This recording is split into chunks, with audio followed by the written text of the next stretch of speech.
Like this. What was the workout of the day, P? You didn't give me no workout of the day.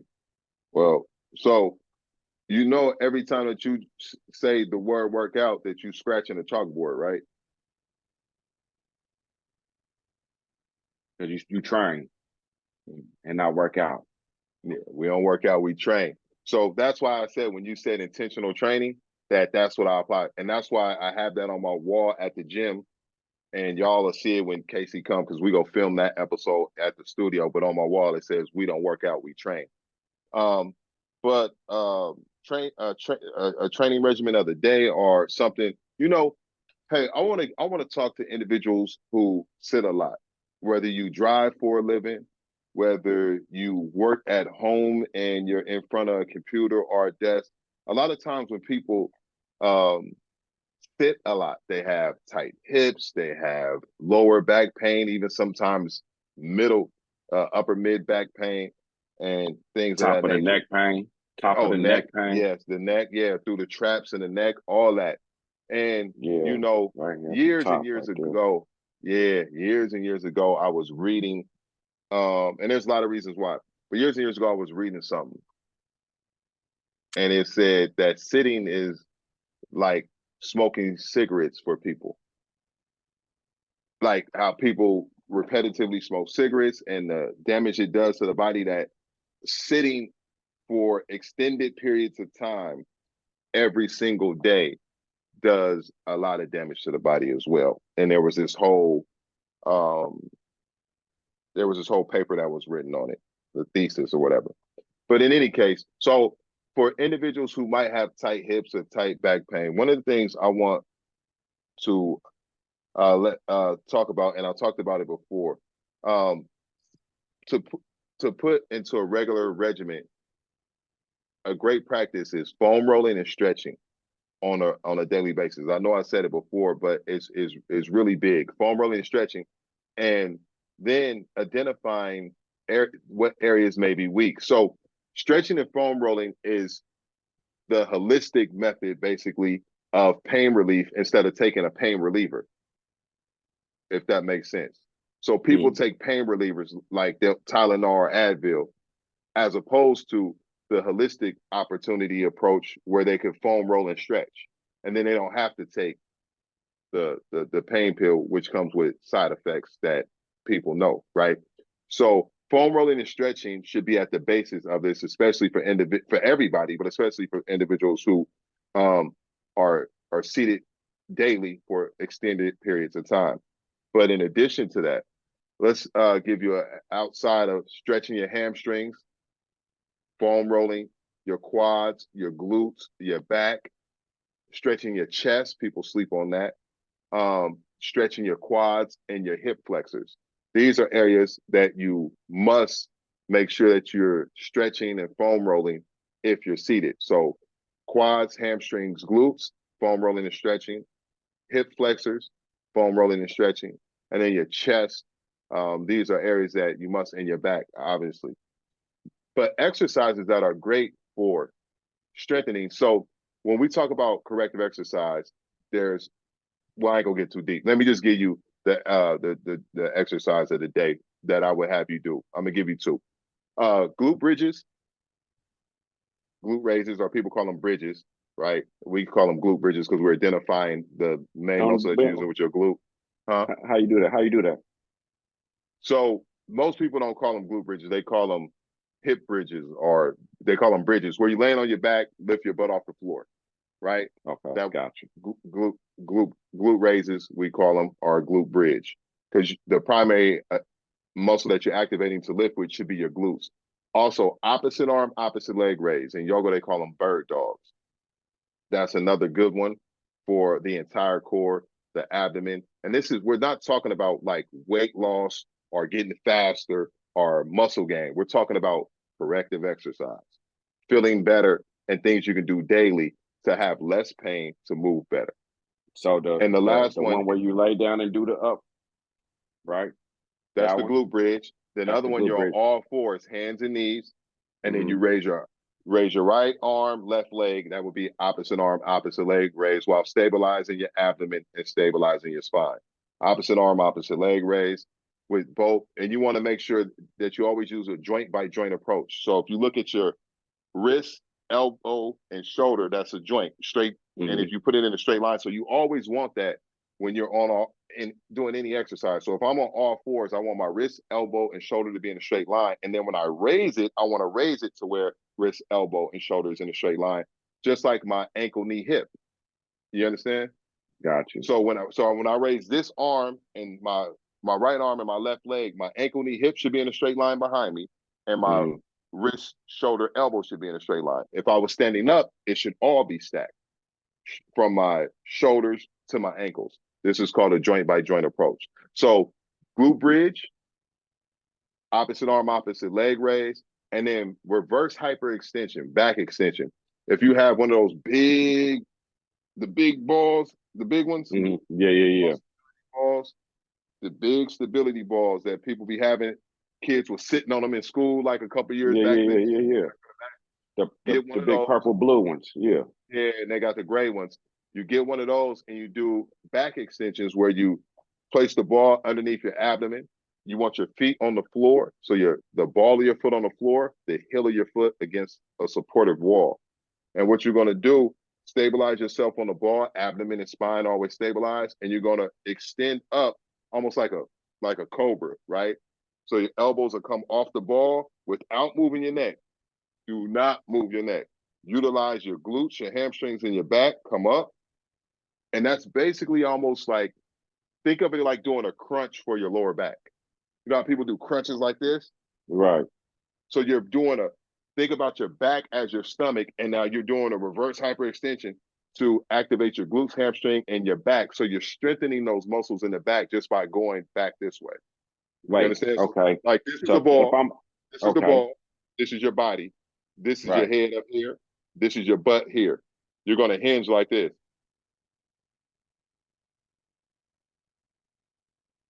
So your chest is on the ball. Your chest is on the ball. And you're coming up like this. And then coming back down to the ball. So I'm laying on the ball. I'm laying on my stomach on the ball. And with because I'm thinking I'm laying backwards. Put your knees on the floor. Stomach on the ball. Knees on the floor. Boom. And come up. Yeah. And so those three kind of like I'm about to pray. Yeah, and so your elbows are here, and literally touch the elbows on the ball and lift up. Notice I'm not moving my neck though. Don't go like this. Right? Come here. And then you come back down. Now, there's no point of any of these movements where you're relaxing. So you don't come up and then like relax and come down. You keep the stabilization the entire time. The only time you relax is when you stop completely.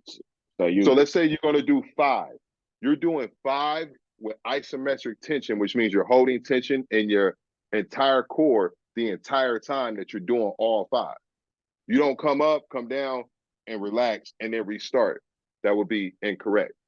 That wouldn't be intentional training. So you hold that flexion and breathe with the movement. Use your breathing as fuel.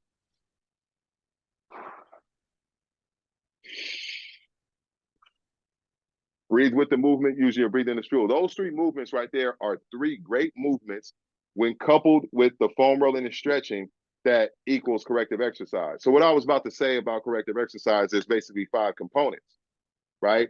You want to, let's just talk about 3. You want to get rid of pain and discomfort. You want to increase range of motion. And then you want to make sure you strengthen. Because strengthening is how you keep your body from having the pain. If there's pain, pain is weakness. That's what it is. So if there's a site of pain in the body, there's weakness somewhere in the body. So the first thing you have to do before you can strengthen that area is you have to get the pain relief.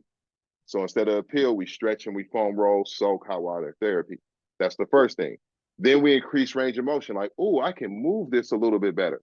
Great. But if you don't strengthen, the pain comes right back. You might be feeling good for a couple hours or a day, and people right now who watch it's like, yeah, I'll be feeling cool, but then it come back because they didn't identify the muscle groups that were weak and they didn't strengthen them. So pain relief, increased range of motion, strengthen. That is corrective exercise. I'm a corrective exercise specialist.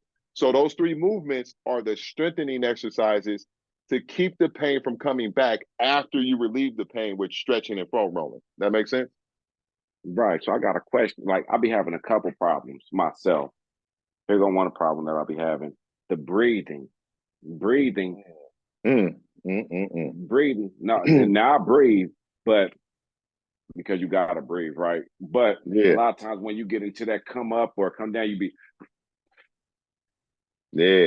So there's a difference between breathing because you have to breathe, right, and breathing with intent. Breathing with the movement. So if you notice what I said, use your breathing as fuel. Fuel the movements and connect the movements to the breathing. with the breath, So for instance, when I'm coming up, I'm intentionally breathing in as I come up and intentionally holding tension, but breathing out.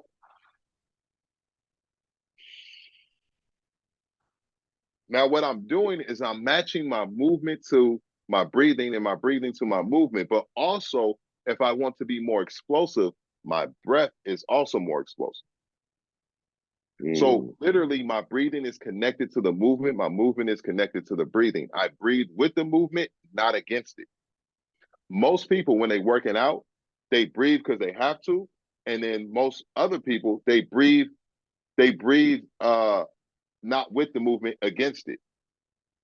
They breathe out of sequence. And so when I start coaching people to breathe with the movement, they're like, oh, I usually do it differently because you didn't know what the fuck you was doing before you came to me. So now it's time to listen, learn, and apply and be thankful. Next question. When is the appropriate time to go up in weights? To go up in weight or up with the weights? Like, so for me, it may be wrong, but it's how I work. I'll start off with whatever, and then on the next one, I'll go up to the next size. So let's say I start off with the 35, the next one, I'm going to go up to the 40. You get what I'm saying? I'm going to do my set of 10, then I'm going to put them down. I'm going to go to the next one. Is that the correct way, or should I say, hey, man, I'm going to work 50 of these, this way right here, and then I'm going to go to the next weight? Or do it the regular way? The appropriate time to go up in weight is after you've identified your goal, your training goal. So everything starts with the training goal. Everything is intentional training. So in order to have intentional training, the first thing you must have is a clear training goal. What are we training for? Now, we can do this in fitness. We can do this in finances. We can do this in relationship. What are we training for? So the first thing when it comes to going up in weight or doing anything fitness related, you must first stop working out, start training, and identify the training goal. Because then guess what you build next? Once you have a clear training goal, you build a training regimen. And then you have training sessions. So the first thing is the training goal. Now, once we have identified a clear training goal, then it's very easy to start to say what that training regimen looks like. But how do you identify your training goal? Like, where do you start with that? So that's where the beauty of you personally comes in. What you are looking to achieve. What do you want to train for? As a person, an athlete that wants to get bigger, faster, stronger. As a person, an ex-athlete who just wants to get back in shape. As a person, somebody who they want to get stronger, they want to get bigger. Non-athlete, they want to get their chest bigger, or they want to gain size. They want to go up in weight. I know that sounds right, and define it though at the same time, because and have definition, right? And have that definition, because I think definition, power, and definition, right. So what's the start regimen? How you start that? How you start that training? So no matter what a person goal is, if it's weight loss, weight gain, definition, overall fitness, athleticism, whatever it is, you should always first start by building a foundation. And that's the question you're asking. How do Correct. you start with building a foundation, no matter what your goal is? The way you do that is you have to recognize that the body goes through movements. I hope y'all okay talking about this, by the way, because I can talk about this all day. But anyway, you have to recognize that your body, without any weights attached to it, without any resistance, without any gym, your body is made to move, and every day it goes through certain movement patterns, and it must be able to functionally go through these movement patterns. And when there's dysfunction, that's when people avoid certain movement patterns, they change the movement patterns, or they complain about when they go through these movement patterns. For instance, sitting down, ooh, when I sit down, ooh, or when they get up, ooh, when they get up, it whoopty whoop, or when they turn and twist, ooh, these are all functional movement patterns. So to answer your question, I'm actually answering it right now. The first thing you should do is build your foundation. That foundation is built by functional training, functional movement patterns. You have very functional movements like push, pull, squat, gait, which is GAIT, and rotation, right? Your gait is how a person walks when and how they move when they're walking, right? Squatting, self-explanatory. Pushing is something like a push-up, very functional. Pull would be something like pulling yourself, a pull-up, a row, right? Oh, and sprinting. That's another one that I always put in there, but that's part of gait too. Rotation, that would be twisting at the obliques, right? The muscles near your rib cage. So you want to build your foundation first, and and there's a top 10 recommended list of exercises that we say to do. So make sure you are doing push, pull, squat, and rotation, and gait, GAIT, walking, running, perfecting your gait. When you do these movements, what do you say? Push, pull, squat. pull, What? squat. Oh, and I forgot one of my most important ones. I almost forgot. Hinge, hinge, hinge. Most people don't know how to hinge at the hip, so they bend at the back. And this is I teach people this, and I spend hours on it because people don't know how to separate their hips from their back, so they overwork their back when they're not sitting. They're constantly bending instead of hinging. So I almost forgot one. Hinge, which is one that is kind of custom to us. Other people have it too, but it's really something that we focus on, teaching people how to hinge instead of bend. So people say, oh, you got bent over rows. We don't say bent over rows. We say you have hip hinged rows. People would say, oh, you got deadlifts. We don't say you have deadlifts. We say you have weighted hip hinges. You have hip hinges, AKA deadlifts. We'll say the AKA, but we want to identify to people these functional movement patterns. So hinge, I almost forgot hinge. So squat, so push, pull, squat, hinge, rotate, gait. Rotate. What you mean? So twisting. So think about it. If you get in and out of a car, you actually twist your body a lot. So when you get out the car, you turn like this. That's rotation. Okay. That's a functional movement. When you sit down, that's a squat. If you laying on the floor on your stomach watching TV or laying in bed and you get up, that's a push-up. Gotcha. When you go to a door and you pull the door open and hold it for somebody, that's a pull. So all of these are functional movements, and walking is self-explanatory because you walk everywhere with God's blessing. You're walking everywhere you go. So all of these movements are functional movements that people do every day, but then they go in the gym and just they forget that they have these functional movement patterns and just start moving because they work it out. It's best to start and master these functional movement patterns. And then when you add resistance, do so with the increasing your functional strength first. Man, I got in the gym the other day, and I But just you know what I'm saying? Increase your functional strength first before you worry about increasing weight. Increase your functional strength first. I just want to make sure that hit home. But go ahead. Nah, I'm with you. I seen you on on your video the other day when you and your son was doing that jump. Oh, yeah. He did his from a straight up and down. You had a bounce with yours, but it's okay. I understand. So what you trying to say though? I mean, you did good for your age, young man. So, hey. Little quick story behind that.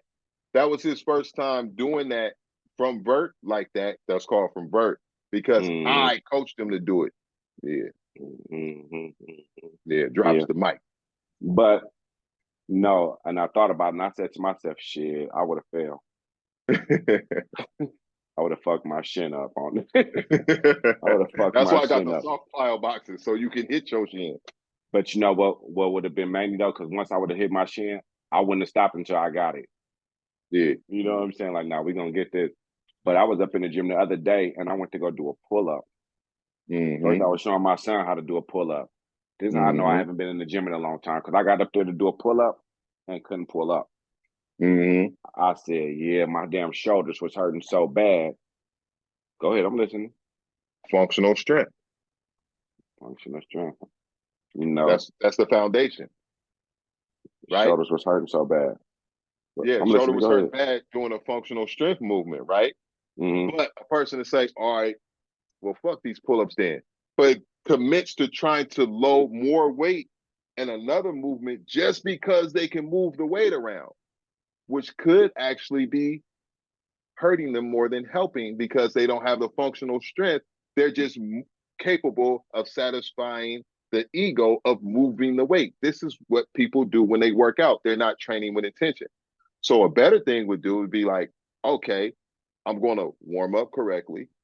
Remember, we was talking about movement patterns and movement prep, foam roll, stretch, movement prep, so that my shoulder's not hurting. And then I'm going to do assisted pull-ups. Pride goes out the window. Don't care.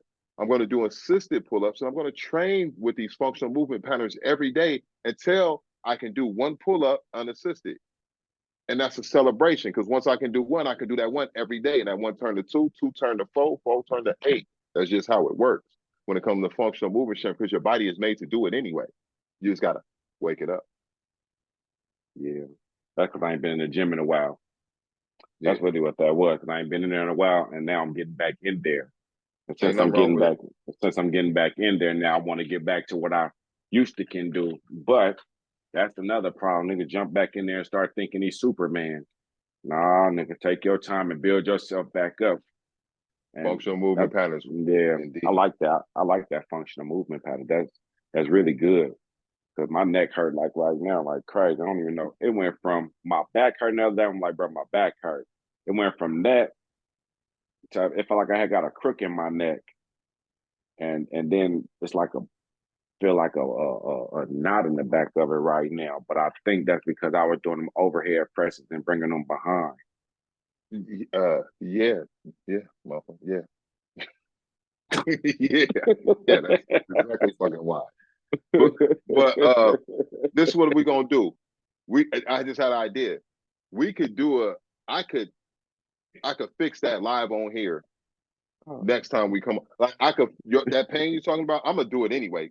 It ain't got nothing to do with here. But for people, since we helping people, I could fix that for you.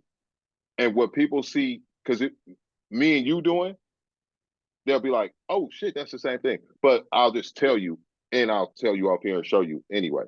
But for that pain that you're feeling, first thing first,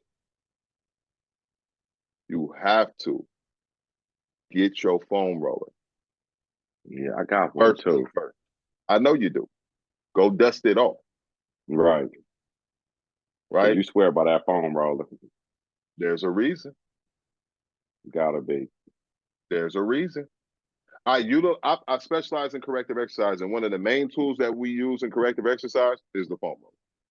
Yeah, you swear by that foam roller. You get on that foam roller twice a day, even for just a minute, twice a day. I guarantee you're gonna start to feel better than you felt in a long time. I guarantee you. Do it with the whole body? Yes. There's a method to it, but short answer, yes. And so the basic foam roll is calves, hamstring, glutes, low back, mid back, upper back, quads. Basic foam roll that we have everybody do. Calves, hamstring, glutes, low back, mid back, upper back, quads. Basic foam roll that we have everybody do.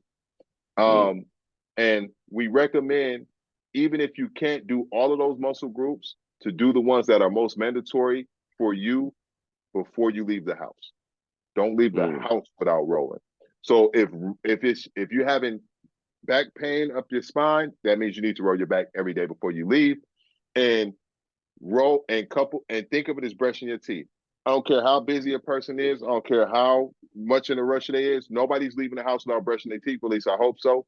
And people brush their teeth twice a day. You should be foam rolling twice a day. And the day you stop brushing your teeth is the day you stop foam rolling. Well, I know some people wouldn't be able to start foam rolling then. Yeah, well, right.